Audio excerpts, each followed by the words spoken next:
Impairment do Goodwill, um modelo teórico sobre seus impactos nas características qualitativas da informação contábil.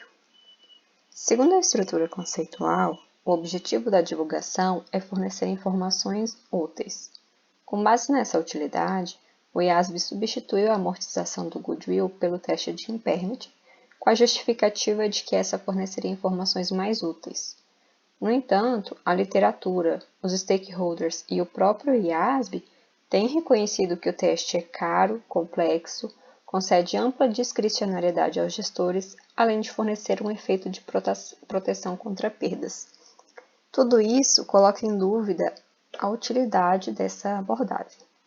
Então, o objetivo desse estudo é fornecer um modelo teórico sobre o impacto do teste de impairment do Goodwill nas características qualitativas da informação contábil presentes na estrutura conceitual do IASB.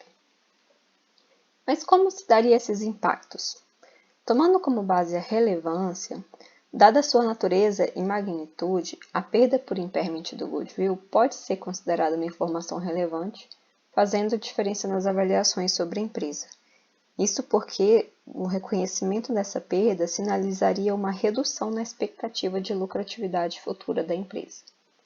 Já com base na representação fidedigna, o efeito de proteção da norma acaba subestimando a perda, fazendo com que ela não reflita a realidade. Além disso, a complexidade e a discricionariedade, especialmente se usada de forma oportunista, também podem prejudicar a representação fidedigna, à medida que pode levar a mais erros e relatórios inconsistentes sobre o Goodwill.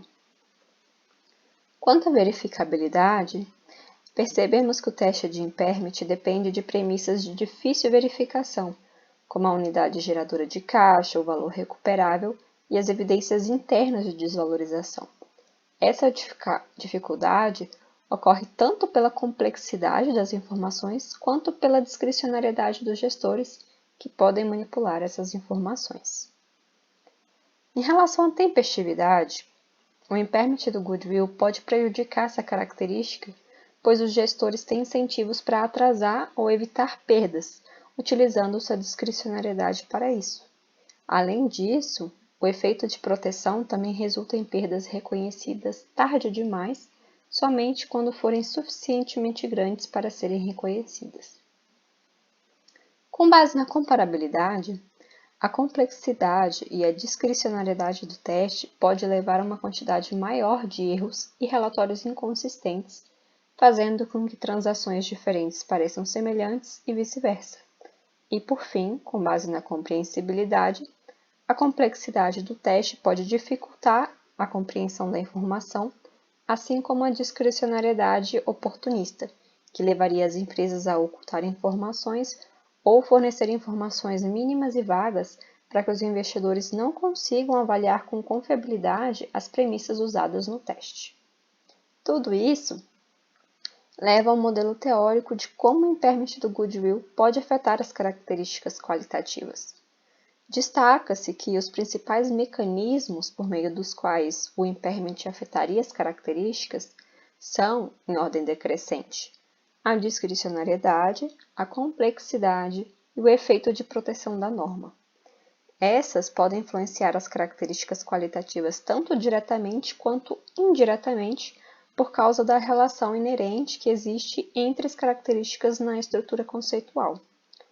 Além disso, as características mais impactadas pelo impairment do Goodwill seriam a representação fidedigna, a tempestividade e a verificabilidade, e essas ainda por cima seriam interligadas. A ideia é que, como o teste envolve premissas de difícil verificação, a discricionariedade poderia ser utilizada de modo a evitar, atrasar ou acelerar a perda, ou ainda para alterar seu montante.